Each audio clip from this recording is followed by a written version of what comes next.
Good morning students. Previous class में अपने क्रिस्टलीय और अक्रिस्टलीय ठोसों में अंतर पढ़ा था।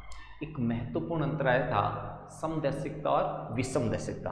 अगर मैं क्रिस्टलीय ठोस की बात करूं तो वो विषमदैशिकता प्रदर्शित करते हैं, अपवाद तथा घनीय क्रिस्टल। अगर मैं अक्रिस्टलीय ठोस की बात करूं तो वो समदैशिकता प्रदर्शित करते हैं। क्या होती है समदैशिकता, क्या होती है विषमदैशिकता, समझना एक बार।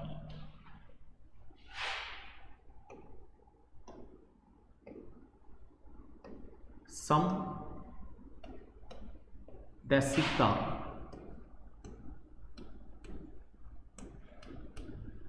एवं विषमदैशिकता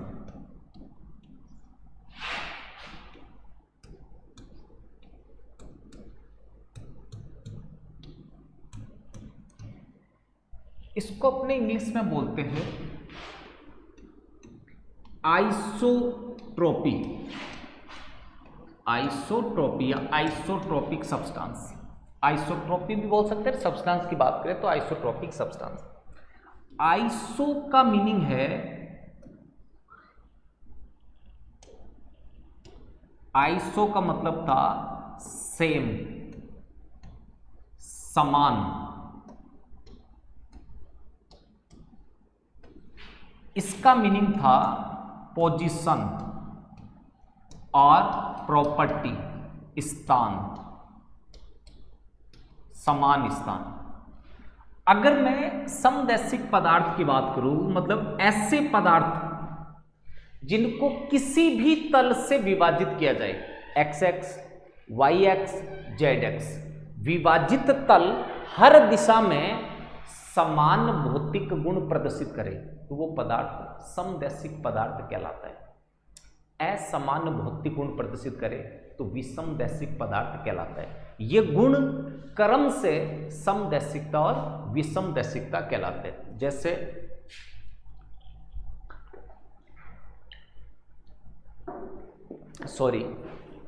जैसा मान लो भौतिक गुणों की बात करूं मैं, भौतिक गुण जैसे मान लो विद्युत चालकता, विद्युत चालकता, तापीय चालकता, तापीय चालकता, अपवर्तनांक, अपवर्तनांक, घनत्व आदि अलग अलग ये गुण हैं। अगर ये भौतिक गुण हर एक तल में, प्रत्येक तल में समान आ जाए तो वो पदार्थ कहलाएगा समदैशिक पदार्थ और ये गुण कहलाएगा समदैशिकता। भिन्न भिन्न आ जाए विषमदैशिक पदार्थ और गुण क्या कहलाता है, विषमदैशिकता। जैसे मान लो मैं किसी क्रिस्टलीय ठोस की बात करूं, मान लो मैंने NaCl लिया, NaCl की मैंने बात की, एक मिनट समझना बेटा।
मान लो मैं NaCl की बात करता हूं,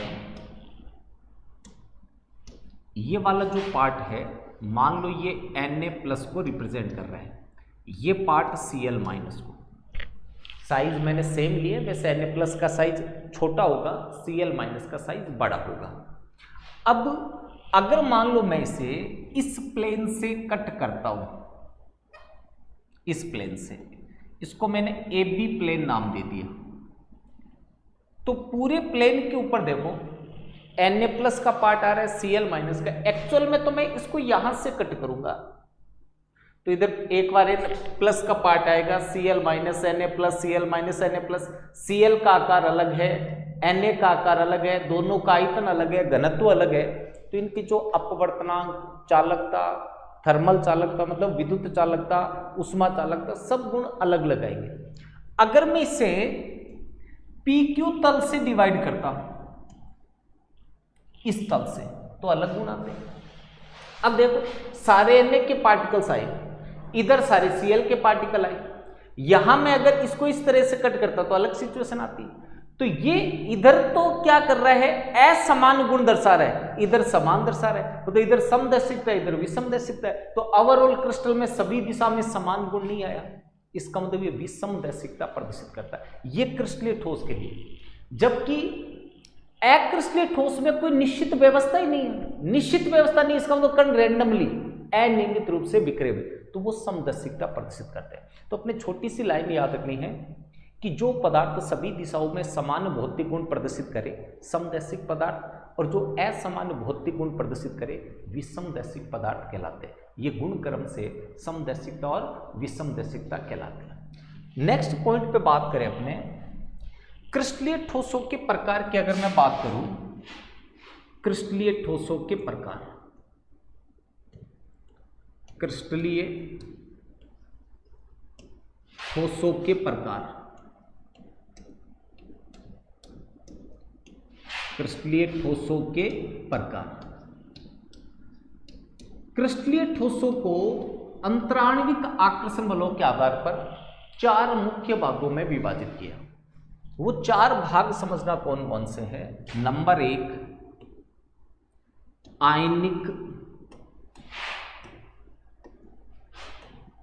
आयनिक ठोस, नंबर 2 धात्विक ठोस, नंबर 3 सहसंयोजक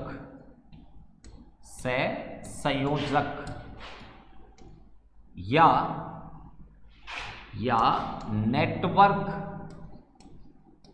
नेटवर्क ठोस,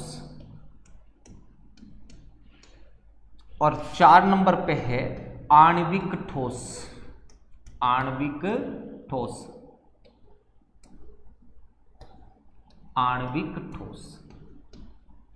पहले तो आपको ये 4 नाम याद रखने हैं कि क्रिस्टलीय ठोसों को 4 भागों में विभाजित किया। आयनिक ठोस, धात्विक ठोस, सहसंयोजक या नेटवर्क ठोस और आणविक ठोस। आणविक ठोस को वापस 2 भागों में विभाजित किया।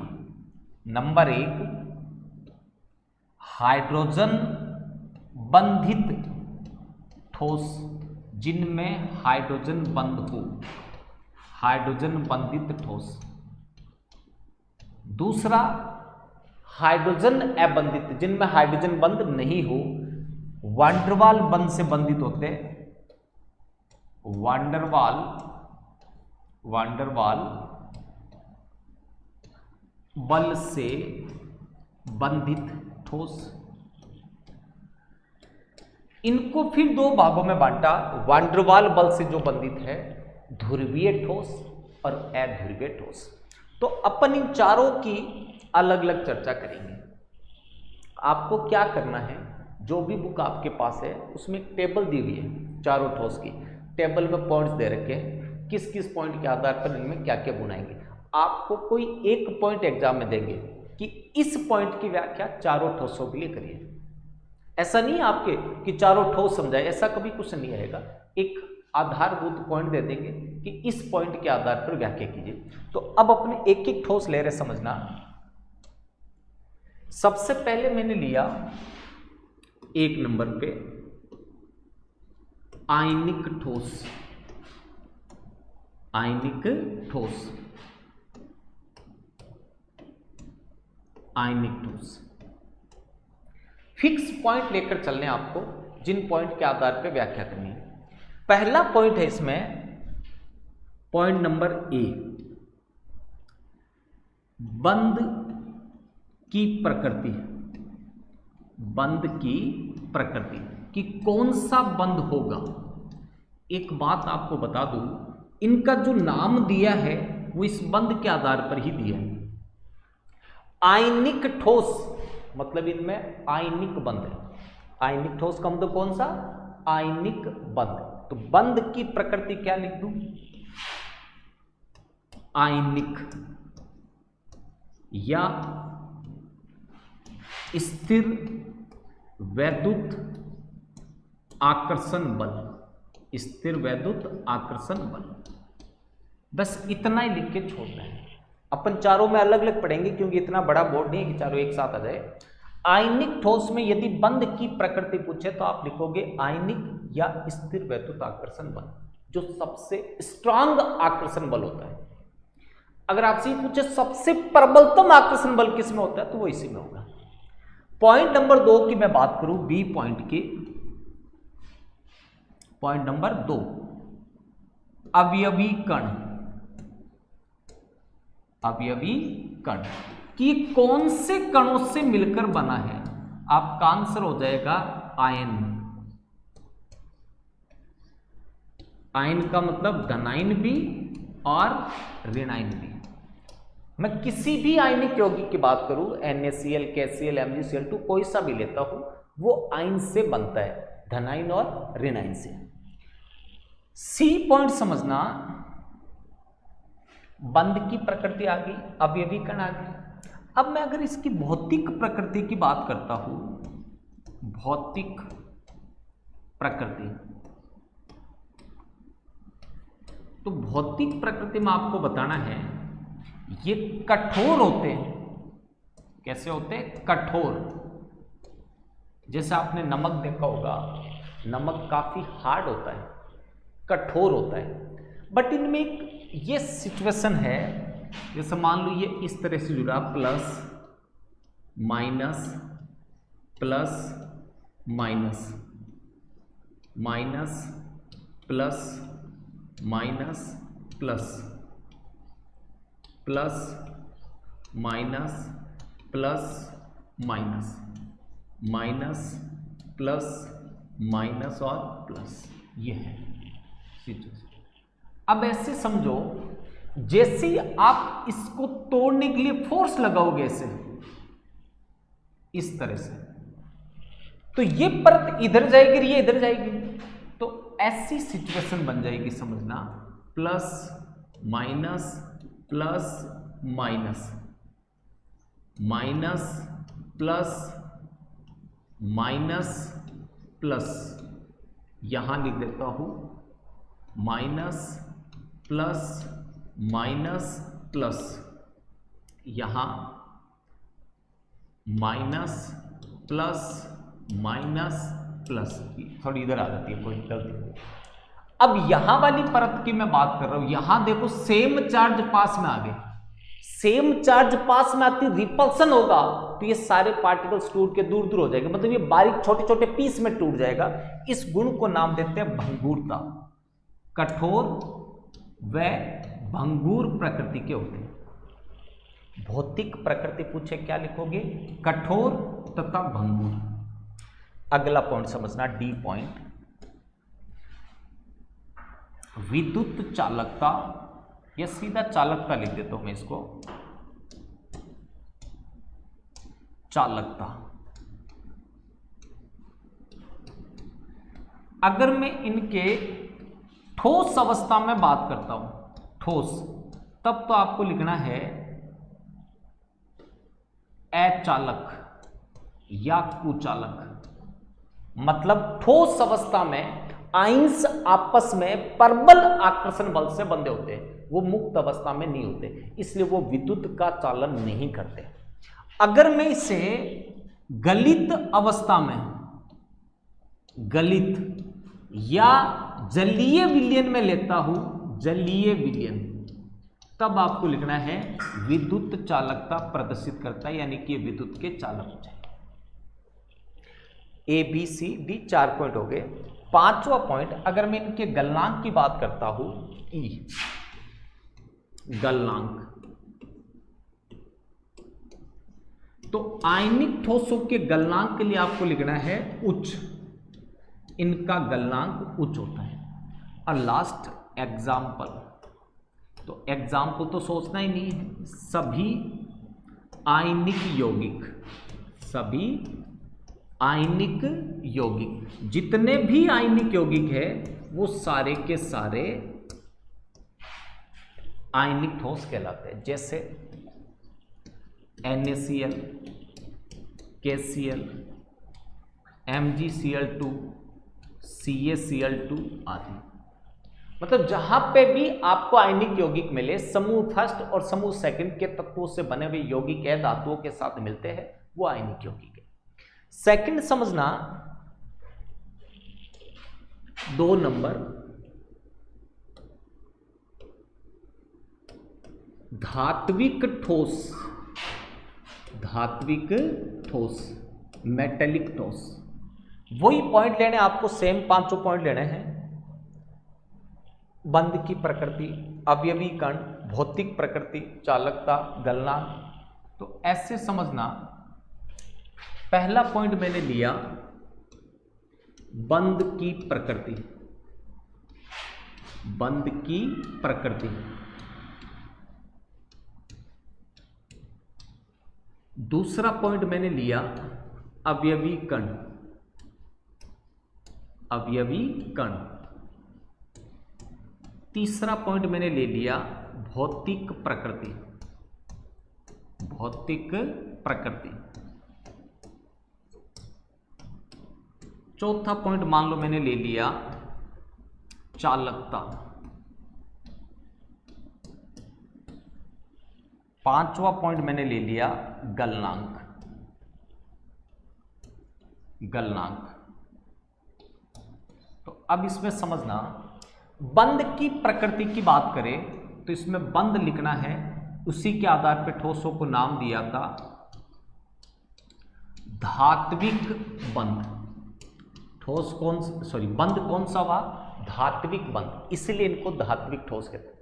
धात्विक बंध का मतलब जितने ज्यादा संयोजी इलेक्ट्रॉन होंगे, बंध सामर्थ्य उतनी ज्यादा होंगे, वो कठोर होंगे। सबसे ज्यादा संयोजी इलेक्ट्रॉन क्रोमियम में होते हैं, डी ब्लॉक में, इसका मतलब उसकी धात्विक सामर्थ्य सबसे ज्यादा है। अयुग्मित इलेक्ट्रॉन की बात करें, वो बाद में चर्चा करेंगे। अवयवी कण, धात्विक क्रिस्टल के लिए, धात्विक बंध के लिए एक सिद्धांत आता है, मुक्त इलेक्ट्रॉन सिद्धांत, फ्री इलेक्ट्रॉन थ्योरी। क्या है समझना, ये मान लो पोटेशियम है, एक इलेक्ट्रॉन त्याग कर K+ और एक इलेक्ट्रॉन निकाल देते हैं। जैसे मैंने 1 मोल पोटेशियम क्रिस्टल लिए तो 1 मोल परमाणु थे, अवोगाद्रो संख्या के बराबर धनायन बने और उतने ही ऋणायन बने। इस धनायन को नाम देते हैं कर्नेल, धनायन को क्या नाम दिया, कर्नेल। इसको नाम देते हैं कोर इलेक्ट्रॉन, कोर इलेक्ट्रॉन। इनमें धात्विक बंध को दूसरा ये भी नाम दे सकते हैं स्थिर वैद्युत आकर्षण बल। क्यों, क्योंकि इलेक्ट्रॉन और धनायन के बीच लगेगा, कर्नेल और कोर इलेक्ट्रॉन के बीच लगेगा। अब समझना, ये जो इलेक्ट्रॉन मुक्त हुए ये आपस में मिलकर के एक इलेक्ट्रॉन का समुद्र बना लेंगे। ऐसे ये एक इलेक्ट्रॉनिक समुद्र है। इस इलेक्ट्रॉनिक समुद्र में इलेक्ट्रॉन गतिशील है। देखो, पानी के समुद्र में पानी गतिशील होता है, ऐसे इलेक्ट्रॉन के समुद्र में इलेक्ट्रॉन गतिशील है, जिसमें धात्विक धनायन डूबे हुए रहते हैं। मतलब ये कर्नेल डूबे हुए रहेंगे। अब इसमें इलेक्ट्रॉन गतिशील है, इसलिए धातु विद्युत की चालकता प्रदर्शित करते हैं। तो अब इसमें यह पूछे कि इनमें अवयवी कण क्या है, तो अवयवी कण है कर्नेल, मतलब धात्विक धनायन, जो किस में डूबे हैं, इलेक्ट्रॉन के समुद्र में। तो मैं इसको ऐसे ले लूं, समझना, अवयवी कण क्या आया, धात्विक धनायन, धात्विक धनायन जो इलेक्ट्रॉन के समुद्र में डूबे रहते हैं, इलेक्ट्रॉन के समुद्र में डूबे रहते हैं। पहले में क्या था, अवयवी कण धनायन व ऋणायन, इसमें क्या आया, इलेक्ट्रॉन के समुद्र में डूबे धात्विक धनायन, उसमें केवल धनायन है, उसमें धनायन और ऋणायन दोनों थे। भौतिक प्रकृति की बात करें, भौतिक प्रकृति, आयनिक यौगिक कठोर और भंगुर थे, ये सॉफ्ट, कोमल और कठोर दोनों ही होते हैं। अगर मैं एस ब्लॉक के धातुओं की बात करता हूं और उसमें भी पहले वर्ग की बात करता हूं, एस ब्लॉक की, सोडियम पोटेशियम वगैरह की, तो आसानी से प्लास्टिक के चाकू से काटे जा सकते हैं, प्लास्टिक के चाकू से काट सकते हैं। इसका मतलब एस ब्लॉक में प्रथम समूह की धातुएं सॉफ्ट होती है, मुलायम होती है। अगर मैं डी ब्लॉक के अंदर लोहे की बात करूं, सोने की बात करूं, चांदी की बात करूं, वो कठोर होती है। तो भौतिक प्रकृति का मतलब ये कोमल भी हो सकते हैं, कठोर भी हो सकते हैं। अगर मैं चालकता की बात करूं तो धातुओं की चालकता सबसे ज्यादा होती है, जितने भी पदार्थ है उनमें सबसे ज्यादा चालकता धातुओं की होती है, मुक्त इलेक्ट्रॉन के कारण, अभी बताया था। इसलिए इनको सुपर चालक बोलते हैं, अत्यधिक चालक, सुपर कंडक्टर होते हैं, इनकी चालकता सबसे ज्यादा होती है चारों ठोसों। मैं अगर गलनांक की बात करूं तो इनका गलनांक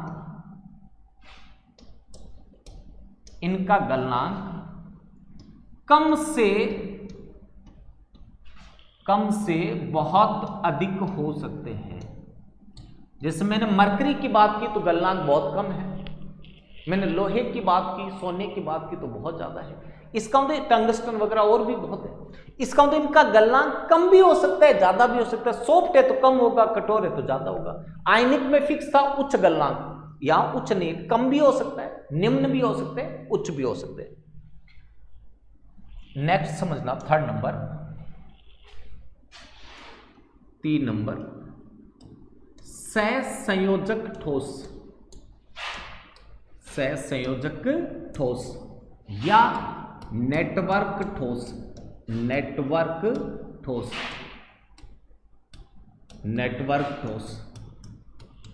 वही सेम सीक्वेंस लेनी है आपको।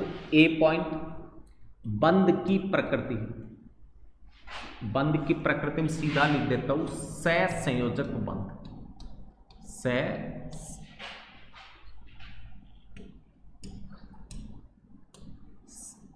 सहसंयोजक बंध,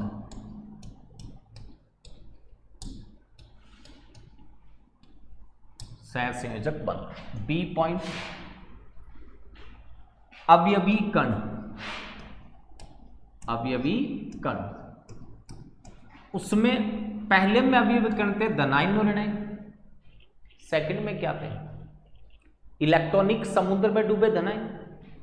सहसंयोजक बंध साझे से बनता है। साझे से बनने का तो 2 परमाणु पास पास है, दोनों ने इलेक्ट्रॉन का साझा किया और बंध बन गया। तो यहां अवयवी कण होते हैं परमाणु, अवयवी कण क्या हो जाएंगे, परमाणु। सी पॉइंट, भौतिक प्रकृति, भौतिक प्रकृति, भौतिक प्रकृति में लिखना है कठोर। आयनिक यौगिक भी कठोर थे, ये भी कठोर है। एग्जाम्पल बताता हूं मैं इसका। धात्विक ठोस के एग्जाम्पल थे सभी धातुएं। सहसंयोजक ठोस का उदाहरण है कार्बोरेंडम, SiC, मिट्टी SiO2, सिलिका, ग्रेफाइट कार्बन का अपरूप है, हीरा, ये सभी भौतिक प्रकृति वाले कैसे होते हैं, कठोर। अगर मैं इनकी चालकता की बात करूं, चालकता, तो चालकता में आपको लिखना है ये विद्युत के कुचालक होते हैं, ये कभी विद्युत चालकता प्रदर्शित नहीं करते। इसमें आपको अपवाद याद रखना है, ग्रेफाइट जो मुक्त इलेक्ट्रॉन के कारण विद्युत का सुचालक है। ग्रेफाइट सहसंयोजक ठोस होते हुए भी विद्युत चालकता प्रदर्शित करता है एक मुक्त इलेक्ट्रॉन के कारण, बाकी कोई विद्युत चालकता प्रदर्शित नहीं करता। ई पॉइंट गलनांक, यहां आके आप कंफ्यूज हो जाओगे, आप आयनिक का गलनांक सहसंयोजक से ज्यादा लिख जाओगे, क्योंकि आपने 11th में पढ़ा है। एक तो होते सहसंयोजक यौगिक, एक होते आयनिक यौगिक। यौगिक शब्द बोल रहा हूं, ध्यान से समझना। आयनिक यौगिक, सहसंयोजक यौगिक। आयनिक यौगिक मोस्टली ठोस होते हैं 99.99%। सहसंयोजक यौगिक मोस्टली द्रव या गैस होते हैं, इसलिए वहां लिखते हैं कि सहसंयोजक यौगिकों के गलनांक और कवचनांक कम होते हैं, आयनिक यौगिकों के गलनांक और कवचनांक ज्यादा होते हैं। लेकिन यहां यौगिक नहीं, ठोस की बात कर रहे हैं, तो सहसंयोजक मोस्टली द्रव या गैस होते हैं, लेकिन यहां अपन सहसंयोजक ठोस की बात कर रहे हैं। जब ठोस बन गया तो इनका गलनांक भगवान ही मालिक, इनसे ऊपर फिर किसी का नहीं होगा। आप सोच के देखो, NaCl आयनिक यौगिक है, मिट्टी सहसंयोजक यौगिक है। नमक और मिट्टी दोनों को अपने भट्टी पर रख के गर्म करें, नमक पहले पिघलेगा या मिट्टी? जिस नमक को अपने पिघलाते हैं उस भट्टी मिट्टी से ही बनी होती है, तो मिट्टी तो नहीं पिघलती, उसको तो ताप ज्यादा मिलता है। तो यहां लिखना है अत्यधिक उच्च, अत्यधिक उच्च, अत्यधिक उच्च। ये अपने इस तरह से 5-5 पॉइंट तीनों में पढ़े, एक बार रिवाइज कर लो। आयनिक ठोस, बंध की प्रकृति आयनिक, अवयवी कण आयन, भौतिक प्रकृति कठोर, चालकता ठोस अवस्था में अचालक और गलित या जलीय विलयन में आयंस मुक्त हो जाते हैं तो विद्युत चालकता प्रदर्शित करते हैं। नेक्स्ट अपने पढ़ा गलनांक उच्च होता है। धात्विक ठोस, बंध की प्रकृति धात्विक बंध, अवयवी कण धात्विक धनायन इलेक्ट्रॉन समुद्र में डूबे रहते हैं, भौतिक प्रकृति कोमल कठोर भी होते हैं, चालकता अत्यधिक चालक होते हैं, सुपर कंडक्टर, गलनांक कम भी हो सकता है, अधिक भी हो सकता है। एग्जाम्पल था सभी धातुएं। सहसंयोजक ठोस या नेटवर्क ठोस, बंध सहसंयोजक होगा, अवयवी कण परमाणु होंगे, भौतिक प्रकृति कठोर, चालकता वगैरह ये सब आपने देख लिया। अब 4 नंबर अपने लास्ट बचा आणविक ठोस, आणविक ठोस, सॉरी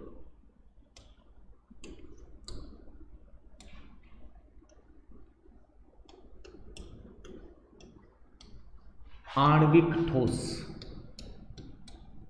आणविक ठोस में अगर मैं अवयवी कणों की बात करूं, वो सबसे पहले लिख देता हूं अवयवी कण, बाद में इसकी अलग बात करेंगे। अवयवी कण, इसमें अवयवी कण होते अणु, नाम से ही पता चल रहा है आणविक अणु, सभी में, कुछ में परमाणु भी हो सकता है। अक्रिय गैसों की बात करें तो वहां परमाणु होंगे, बाकी मोस्टली अणु होंगे। इनको मैंने 3 भागों में विभाजित कर दिया। कितने भागों में विभाजित कर दिया? 3। हाइड्रोजन बंधित, हाइड्रोजन बंधित, दूसरा ध्रुवीय ठोस जो हाइड्रोजन बंधित नहीं है, ध्रुवीय ठोस, और तीसरा अध्रुवीय ठोस, अध्रुवीय ठोस। अब कुछ बातें ध्यान से समझना। अगर मैं इनमें बंध की बात करूं, नंबर 1 बंध, इसमें होगा हाइड्रोजन बंध। ध्रुवीय का मतलब 2 ध्रुव बनते हैं, द्विध्रुव, द्विध्रुव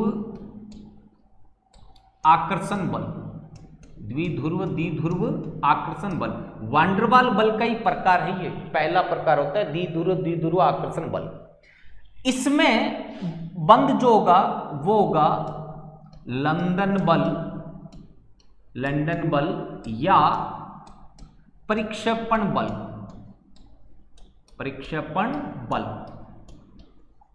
ये तो बल की बात है। अब इनमें ये पूछे तीनों में सबसे प्रबल बंध कौन होगा, ये सबसे ज्यादा पूछे जाने वाला क्वेश्चन है इसमें। तो सबसे प्रबल होगा हाइड्रोजन बंध, उससे दुर्बल होगा ध्रुवीय, सबसे दुर्बल अध्रुवीय। अगर मैं इनके गलनांक की बात करूं तो इनका गलनांक आपको लिखना है, समझना, गलनांक निम्न, गलनांक क्या लिखोगे? निम्न। अभी तक तीनों में उच्च था, धातुओं में निम्न से उच्च था, इन तीनों में निम्न है। अब तीनों में जिसमें आकर्षण बल सबसे ज्यादा उसमें ज्यादा होगा, सबसे कम उसमें सबसे कम होगा। तो इनमें हाइड्रोजन बंधित सबसे प्रबल बंध है, इसमें सबसे दुर्बल। तो निम्न तो तीनों में आएंगे। अब इस निम्न गलनांक को लिखूं कैसे वो समझना। निम्न